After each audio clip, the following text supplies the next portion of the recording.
प्यारे बच्चों, आज आव्यूह की प्रकारों को हम पढ़ेंगे। तो आव्यूह के 7 प्रकार आपके पास हैं।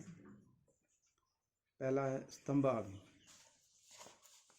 तो स्तंभ आव्यूह मैं इनको ऐसे समझा देता हूँ, आप बुक से देख लेंगे और उदाहरण सहित इनको लिखेंगे, आप परिभाषा सहित उदाहरण सहित इनको। स्तंभ आव्यूह वह आव्यूह होता है जिसमें सिर्फ एक स्तंभ हो, केवल एक स्तंभ। उदाहरण के तौर पे देखिए, स्तंभ आव्यूह ऐसा हो, स्तंभ की तरह लगना चाहिए, तब इसको स्तंभ आव्यूह कहते हैं। ये 1, 2 और 3 इसके एलिमेंट होंगे, तो ये स्तंभ आव्यूह हो गया। इसको नाम दे देंगे कोई ए, ये स्तंभ आव्यूह हो गया। अब है पंक्ति आव्यूह। जिस प्रकार से स्तंभ आव्यूह हुआ, एक स्तंभ के होने की वजह से स्तंभ आव्यूह कहलाया, तो उसी प्रकार से पंक्ति आव्यूह भी होगा। थोड़ा स्तंभ आव्यूह की कोटि लिख लेते हैं। इसकी कोटि देखिए, पंक्ति कितनी हुई इसमें, पहली पंक्ति, दूसरी पंक्ति, तीसरी पंक्ति और स्तंभ एक। तो आप जानते हैं इसका क्रम हो गया, कोटि हो गई 3x1। और इसको व्यापक रूप से क्या लिखेंगे, आव्यूह ए इक्वल टू, जैसे आपको बता रखा है ऐसे लिखते हैं इसको। और ए आई जे, आई वहाँ, आई पंक्ति, जे वहाँ स्तंभ, और m×1 या 3×1, इसको ऐसे लिख लेंगे। ये लिखने का तरीका ये है। पंक्ति आव्यूह, इसको ऐसे समझ लेते हैं। पंक्ति आव्यूह वह आव्यूह होता है जिसमें केवल एक पंक्ति होती है। जब एक पंक्ति होगी, एक पंक्ति में कितना अवयव है ये निर्भर करता है कि देख लीजिए, पंक्ति आव्यूह इस तरह से हो जाएगा। ये 4, 5, 6 मान लो ये है। तो देखिए, इसको अगर देखेंगे 1, 2, 3 स्तंभ भी इसमें हो गए, पंक्ति तो एक हुई, तो क्या हुआ 1 × 3 इसका क्रम हो गया, कोटि हो गई। अब इसको लिखने का तरीका क्या हो जाएगा, मान लो ये आव्यूह बी है, बी इक्वल टू हो जाएगा ए आई जे, और पहले पंक्ति होती है तो पंक्ति 1×3, इस तरह से इसका क्रम हो जाएगा।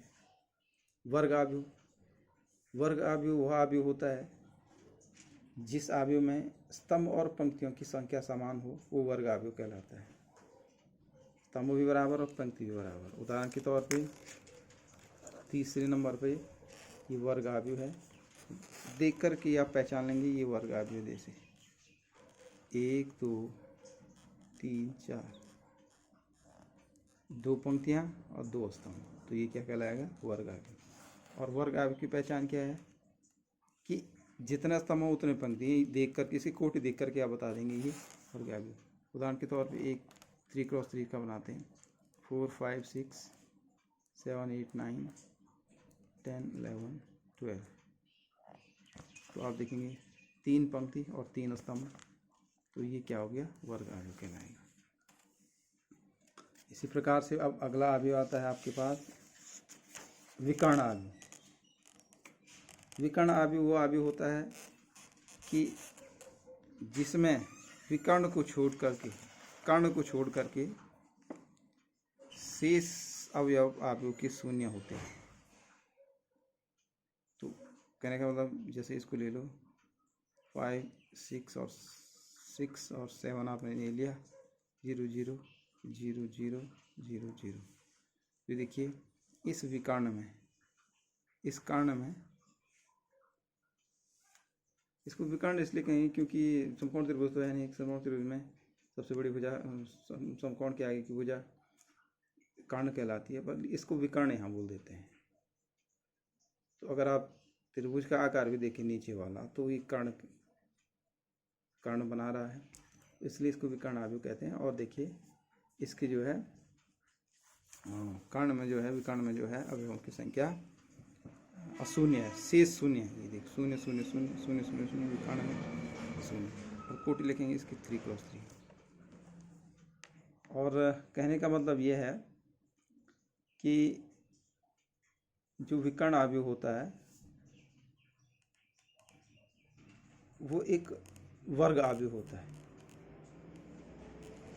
एक वर्ग आव्यूह होता है। और सांकेतिक भाषा में इसको कैसे लिखेंगे, कि मान लो ये अवयव बी है, तो ये हो जाएगा B equal to B I J 3x3, इस तरह से इसको लिखेंगे।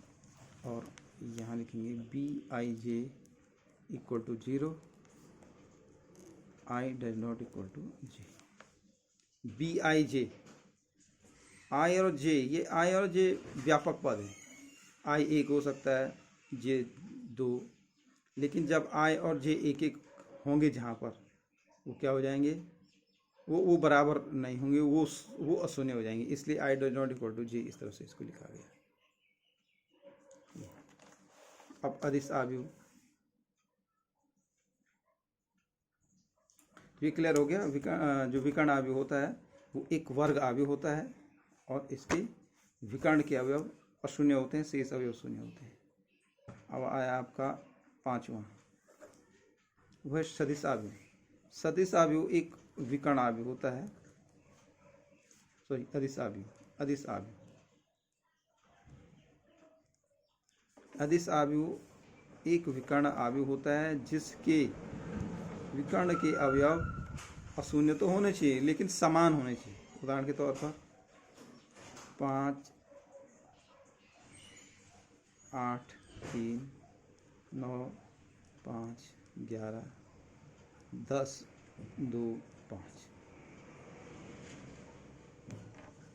इस तरह से ये अवयव तो समान होगी, लेकिन इसमें एक चीज ये होनी चाहिए, ये सारे अवयव क्या होने चाहिए, शून्य होने चाहिए।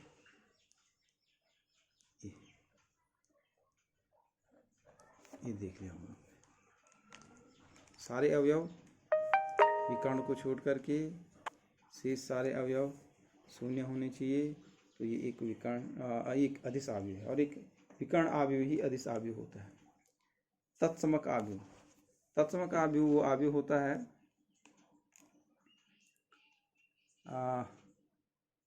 जिसके एक वर्ग आव्यूह से निकला हुआ है, और जैसे विकर्ण आव्यूह होता है उसके अवयव असमान होते हैं, अदिश आव्यूह के अवयव समान होते हैं। लेकिन तत्समक आव्यूह जो है एक अदिश आव्यूह से मिलता जुलता है, लेकिन जो अवयव विकर्ण में होगा वो अवयव एक होना चाहिए, तब उसको तत्समक आव्यूह कहते हैं। और इसको आइडेंटिटी मैट्रिक्स कहते हैं, और इसको आई से डिनोट करते हैं। 2x2 का जो तत्समक आव्यूह होगा 1 0 0 1। 3x3 का जो आव्यूह होगा 1 0 0 0 1 0 0 0 1। ये 3x3 का तत्समक आव्यूह आई, और इसको सांकेतिक रूप से आई इक्वल टू ए आई जे, इस तरह से लिखेंगे, या आई ए जे जो भी लिखते हैं इस प्रकार से इसको लिखेंगे। और यहाँ इसको n×n इस प्रकार से इसको निरूपित किया जाएगा। और लास्ट होता है सातवां, शून्य आव्यूह। शून्य आव्यूह वो आव्यूह होता है जिसकी सभी प्रविष्टियाँ शून्य हों, वो शून्य आव्यूह कहलाता है। और शून्य आव्यूह को जैसे 1×1 का शून्य आव्यूह ये है, 2×2 का शून्य आव्यूह ये है, 3×3 का ये है,